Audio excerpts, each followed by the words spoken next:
Hello, AFB fans. We're here for another chat with our student composers. So this time we have Louis Josephson, who is our student composer for not only this concert cycle, but for our whole 29th performance season. Joining him is our music director, Dr. Nicole Fallin, and we're looking forward to a great conversation today about the piece that Louis has prepared for our concert, Lies, Fallacies, and Fairy Tales, coming up on Saturday, March the 19th. Just for our AFB audience, our student composer residency program is now in its 5th year, and we've enjoyed working with student composers from a number of different colleges. They've each provided a piece for us during each concert cycle so that we can experience the best of tomorrow's composers today. It's been a wonderful thing for our AFB musicians to take part in, and our audiences have really enjoyed the pieces that the student composers have prepared. So we're excited to give you a little bit of a behind the scenes look at the piece that's coming up. So I guess first we'll do a little introduction of our student composer, Louis Josephson from the Juilliard School in New York. So tell us a little bit about yourself. Yes, well, thank you so much for having me. This has been a very exciting process, of course, longer than expected, but it's been a pleasure working with the Atlanta Freedom Bands. So my name is Louis. I am from New Jersey. I live in New Jersey, but I also live in New York, where I go to school. I study with Dr. Robert Beezer. I've been studying with him for 3 years now. I'm a junior, and I've been writing music, performing music pretty much my whole life. And especially I've been writing for band for a long time. I started writing music when I was, I want to say maybe 3 or 4 years old. I was writing music for piano and voice for myself to perform this songs at the piano. And then in 5th grade, I joined the concert band at school. So I started writing music for band. Actually, before that, I started writing music for choir because I was in choir for a few years. And from there, I just started writing for whatever I came in contact with. I started writing, chamber pieces if the opportunity came up. But writing for band was always my favorite thing to do, although it's something I haven't done in a really long time. But it definitely is like a home for me, as well as writing for musical theater. I love writing for the theater. I'm working on my 4th musical now. And it's been such an exciting process. Wow. Well, we're certainly excited to have you back home composing for the band world. We did your piece, Elegy for a Classmate, in our last concert cycle. And this piece with its name, At the Parade. So we're looking forward to that for this one. So let me ask Dr. Fallin about how you made the connection with Louis. Yeah, I think I was reading an article about young composers, or it might have been, I stumbled across the fact that Louis had won a competition, and I can't remember if it was the Association of Concert Bands or NAFME, but it was something along those lines. He had won a student composition contest, and so I decided, since we're always in the hunt for student composers, I would see if I could track him down. So of course, I know this is going to sound funny, but first place I turned to was Facebook, and I searched for him on Facebook and found him. And I do believe I contacted him on Facebook, and that's sort of how it all started. So it's stalking, but in a good way. Yeah. Networking. Well, very nice, very nice. So Louis, so what is it about writing for band that really gets you excited? I feel like you can really do anything with band. because it's such a new musical idiom. You know, there's less expectations. You know, you can write a piece that's very tonal and very beautiful and chorale-like, or you can write a piece that's super abstract and very atonal. I tend to find myself bouncing between those two different worlds all the time. And there's also, I feel like, a different audience with band. There's an academic audience, right? There's writing for high school band, for middle school band, elementary school band, college band, professional band. And there are just so many colors in a band. You have more percussion, you have the saxophones, you have huge wind sound. It's just something that I really connect to, the colors of the concert band. Wow. Well, yeah, it's definitely a different paradigm than writing for the orchestra because, like you said, not only is the instrumentation different, but there are a lot of, like you said, expectations of what an orchestral piece could sound like. Whereas I think with band music, we continue, like composers today are especially kind of breaking the mold of what you think a band piece would sound like. It's not like band when they were in school. Right. So very nice. Well, so let's talk a little bit about the piece that we're performing in March at the parade. Sure. It's a very fun piece to play. We've really enjoyed rehearsing it, and I like sort of the effect that you're doing overall with the piece. But since you're the composer, I'll let you talk a little bit more about that. Sure. Well, at the parade, it takes the perspective of, well, being at a parade. The piece begins with a very, very quiet snare drum, and that expands, and then the piece ends the same way, but it fades out. So it's sort of like you're standing at a parade and you're watching the parade come in and then leave.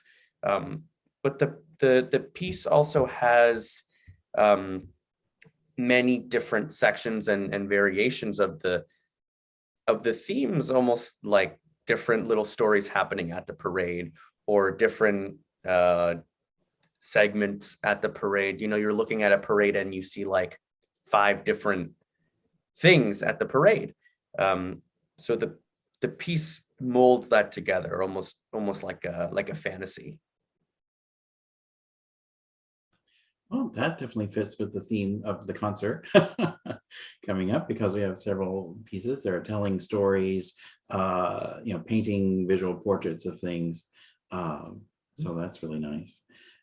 So Dr. Fallin, now that this is sort of our second piece by Louis, I was wondering, so what catches your ear as a conductor about his works?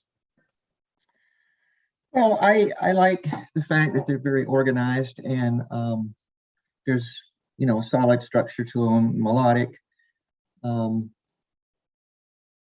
I'm very interested in this particular piece about the middle section, how he takes the basic theme and elongates it into a more broad kind of a feeling moment. I'm a little curious, Louis, what your thoughts are in terms of a parade, that moment in the piece. What does that represent for you? That's a really good question. I'm not quite sure, to be honest. I mean, I knew that the piece needed some sort of climax. It needed sort of an introspective way of maybe fading out of the action at the parade. Almost maybe like someone's zoning out or someone's turning away from the parade and thinking about something else. But I really wanted to experiment and see what I could do with the theme. And I didn't want to keep it like a march the whole time, because I didn't want to write a march. I wanted there to be march elements to it, hence the snare drum. But I really wanted to tell a story about a parade. Okay, cool. So I've had I've had a few conversations with Louis, and I'm very, very interested in what he's doing as a composer and how he's going to develop. I'm also very interested in his interest in the theater, and hoping, I've actually asked him to consider this sometime in the future to write a piece for a vocal soloist and band. So we're hoping for that. Definitely. Yeah, I think that I had an idea of writing a piece for voice and band where the singer represents the composer, sort of vocalizing musical ideas of the band, and then the band will bring it to life. Will show what happens at the end. These are just some ideas that have been going through my mind. I think that the band is a very it's like a very tactile ensemble.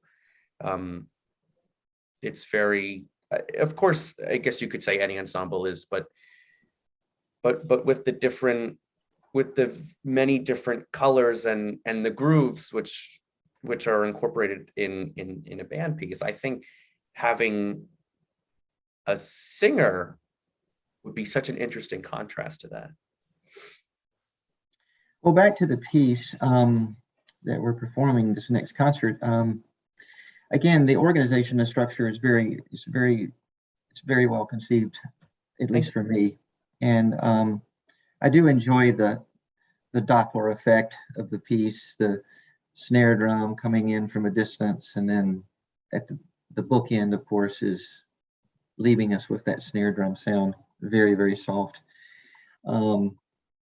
Interesting to me how you took that one little motive that wasn't present at the beginning. You know, you da da da da da da da is your beginning motive, but then there's this little interesting thing, that thing that you took from the snare drum and gave it to a melodic instrument in the form of almost a trill, and that's the parting sound that we get from the winds. It's very interesting to me how you used a different part of your material from the beginning to bookcase it at the end. Yeah, well, that was actually my teacher's idea. He wanted me to, I wanted to recapitulate the theme in the snare. I was trying to find different ways of doing it, and he said, putting that in a climactic moment in the brass would be so cool, giving them that percussive theme. And I said, well, what if I also give it to the woodwinds? Sort of, yeah, to create that Doppler effect, right? Because as it's fading out, you're hearing it fade out, but when you hear the theme in the wind, you're also thinking about you're also remembering how the piece began. So it's almost like it's calling back to the beginning as you're hearing the end. Yeah, it's really cool. And if you have a large marching band in a parade, normally the woodwinds are at the back anyway. So the last thing you hear from the band is the woodwinds. Sure. Yeah, it also is kind of like hearing the snare drum at a distance. It's like when you're outside and you hear these, because marching bands, unless they're playing, at like a halftime show or something like that, just at a parade, bands don't play other than mezzo forte and forte for the most part. They're celebrating. It's outside, so it's going to sound loud. So I wanted to experiment with the difference between dynamic and volume, right? Like you could have loud music, right? But you can have the volume all the way down, right? So here I have loud music, but it's coming from a distance. So that's what the woodwinds do. They're kind of like the this snare drum coming from a distance. Yeah. Well, cool. I think this is going to be a really nice piece for the audience. I think they're really going to enjoy that effect. And like I said, it's a very happy piece, and it fits really well on the program. So we're really excited about that. I don't know if it's good to ask, right now, since you're probably working on the piece for the next concert cycle, but do you have any ideas you could share about the direction that one's taking? Well, that piece is already finished. Oh, So this piece was composed in high school. I wrote it my senior year. It was almost like I'm very big on like thesis pieces, kind of like closing a chapter and reflecting. I'm actually writing a piece right now for string orchestra for my senior recital at Juilliard. But this piece of childhood revelation is kind of just looking back and saying, wow, look how much life has changed. It's kind of like I'm no longer a child. I'm going to college now. The piece, a childhood revelation, almost like this piece, begins with a leitmotif, like a Wagnerian leitmotif, with the English horn, and that theme is just like exploded throughout the piece, as much as I can. I try to use as little, just in general, my rule is like use as little material as possible and do as much as you can with it. Because when I was younger, I used to have like too many ideas, and it was just like, it was a mess. And I think it's more interesting to realize, oh, this connects to this opening idea, however it may be. I like that concept of using like the least and making the most of it. I think every artist in every discipline has that as a part of their craft. Like if you're painting a painting, how do you decide when it's finished? How much paint are you going to put on this canvas? How many ideas you're going to add before it becomes too much. And I think the same thing happens in music or writing. Like you could write a novel, but maybe you need to chop 100 pages out of it because it's duplicative or just unrelated. So that's interesting, because I think all artists have that kind of journey. Oh, and I'm sorry I interrupted you, Dr. Fallin, too. No, I'm more interested in just listening to what Louis has to say in response to your questions. Okay. Yeah, well, I mean, I guess like for me, my process in terms of knowing, in terms of instincts, if something's going well or if something should be cut, I'll usually not be able to continue what I'm working on if it doesn't work. It's actually very it's, I don't know how to explain it, but it's pretty, it's like a miracle almost, as if like the piece is already written somehow. This is just something I've been thinking about these past few years, since the pandemic actually, is that if I'm working on something and then I write a note, I'm like, yeah, it's not perfect, but I'll go back to it later. I'll write a few more measures later and I'll say, okay, I am stuck.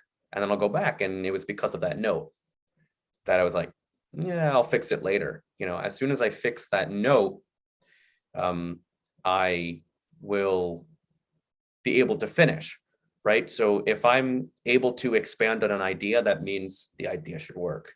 If I'm not, that means it shouldn't work. And in terms of just like too much material, I don't know if I've ever had too much material.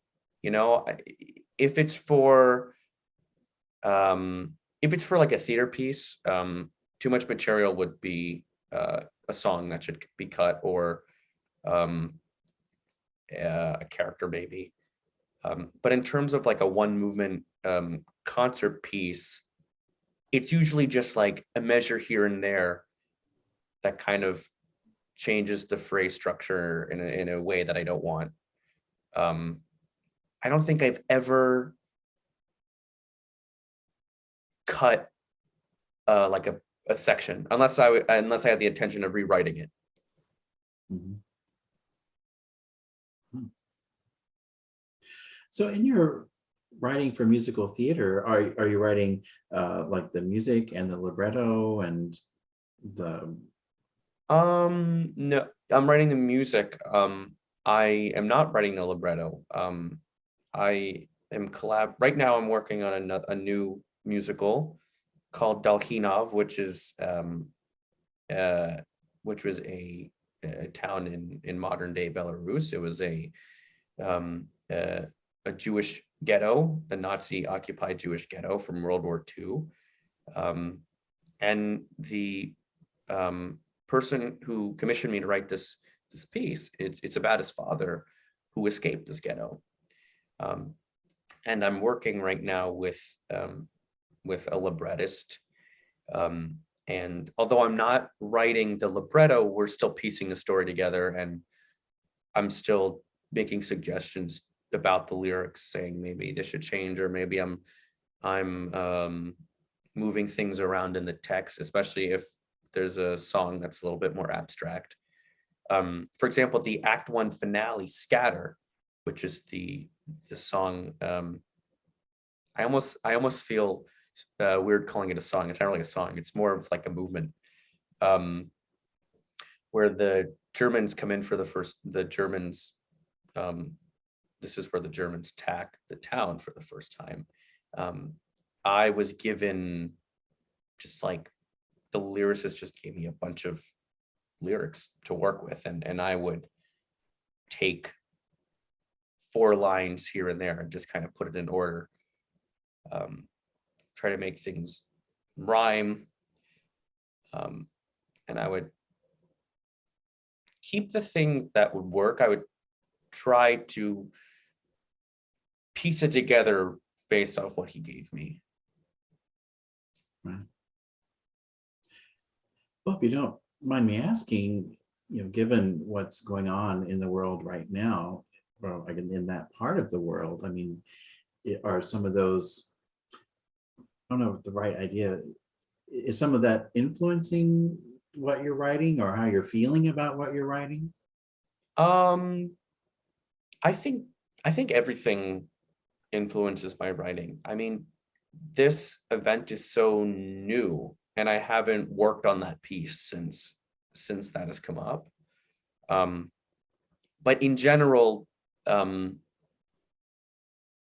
just the idea of anti-Semitism and hatred as a whole has definitely inspired this piece. As someone who has been a victim of anti-Semitism, it definitely is helping me shape my ideas musically. I never thought about that recently. I used to not think about how my life experiences affect my music, but as I'm getting older, I'm realizing that how interesting that I wrote this at the same time as this. I mean, it all makes sense. So to answer your question, yeah, it definitely is inspiring the music, sure. Oh, right. I mean, so many people are affected by it, who are living there, and then so many people are responding to it around the world. Yeah. And I guess Dr. Fallin could talk a little bit more about this, but in our LGBTQ community, we are, a lot of our sibling bands in our commissioning works that they kind of tell our stories in a way. And I found that to be, very powerful, the way that people are including their life experiences in the music, just to give it. First, it gives voice to them. And as an instrumentalist, even though I don't get to sing, I play the tuba, I still feel that emotion that's coming, from the music and wanting to, express that emotion to the audience. But I think it's something that's interesting for the audiences, because some of the pieces, that our composers have been writing, I'm thinking of Omar Thomas and his piece they wrote about Marsha P. Johnson for Stonewall. I mean, that's been picked up by high school ensembles. And it's like, here's the story that's being told to, this group of people that, I honestly didn't think, that would ever happen, and I hate to say that, but, someone who's, lived through, oppression and different things, I just, never dreamed that, that would happen. So I'm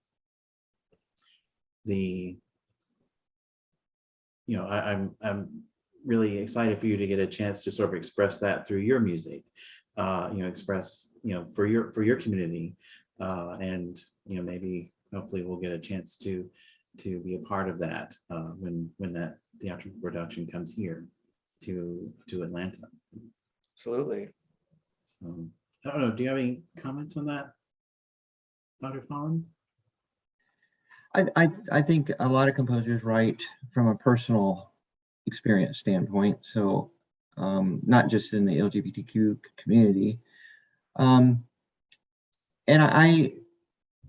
some of my favorite composers, I mean, like I love Randall Standridge from the standpoint that he is just very, very open, very transparent in the sense of everything from his personal life to his humor and to that sort of thing. And so I think that comes through in his writing a lot. And even Markowski, I think, is a very transparent individual and writes a lot of material, a lot of music related to experiences and the experiences of others. I do think that's a common thing for composers to do that. I just had the idea of showing these sketches for I guess Protest Piece being the old name, for At the Parade. I would have to quickly look for it, but I think I'll be able to find it if you're interested in seeing it. Yeah, so this is my first idea. You could see the snare drum that that repeats. Yeah, so I like to compose in short score. I don't like to orchestrate right away because I like getting the harmonies first, but I believe this was my first idea. I used to also have a little notebook. I might have put ideas in there before, but it's okay. Yeah. So you can see there's the opening. Yeah, I used to pre-plan, I mean, for this piece I kind of planned out the structure as I was composing. So I knew I wanted to have this 3-note motif pass around. So I tried harmonizing it in different ways. So I had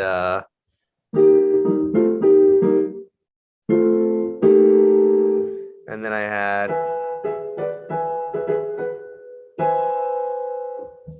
right. So those are the two opening harmonizations of that theme. And then I just kind of went from there. I had these really big cluster chords. I mean, there's only so much you can do with. So I wanted to add as much dissonance as I could. Since the listener already understands that theme, I think it allows the possibilities of having dissonance. Let's see. Yeah, I also wrote some chord symbols here. I like to do that when possible. It makes things a lot easier. I don't really do that so much anymore because I find that the voice leading really helps bring me to the next measure. Whereas in like pop music or writing like a jazz piece, chord symbols are okay just for the beginning. Yeah, and then I actually remember sitting at the library at school, and I kind of solidified the themes.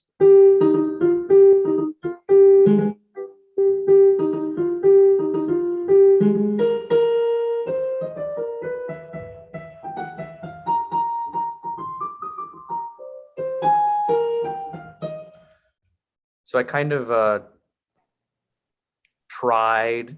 This isn't like a first try, actually. I think I planned it out on other things, trying to find the right A theme. And then the B theme, I wanted something contrasting.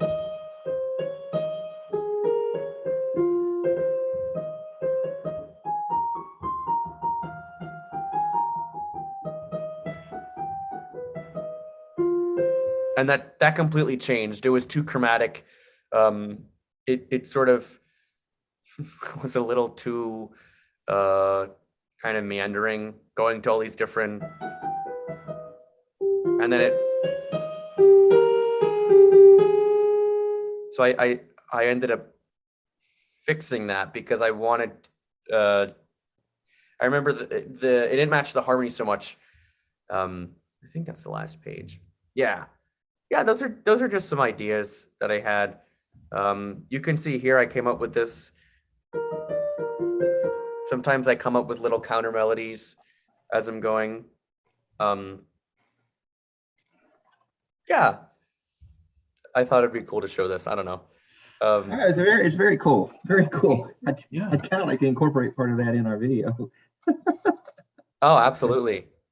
Oh, yeah. And I think this is great because, in our student composer program, we've worked with composers who've given us like first drafts of pieces, and like we'll read through it, and our musicians will say, no, wait a minute, on a bassoon, just because finale says that you can do these notes or intervals, it doesn't quite work out. So we've been able to provide some feedback in cases, and be a part of that development process. It's interesting that you gave that last little theme you showed us to the horn section. This one. Yep. At what is it? Yeah. About measure 42. That's where they got it. Oh, is that where it is? Let's see. I have the score right here. Measure 42. Oh yeah.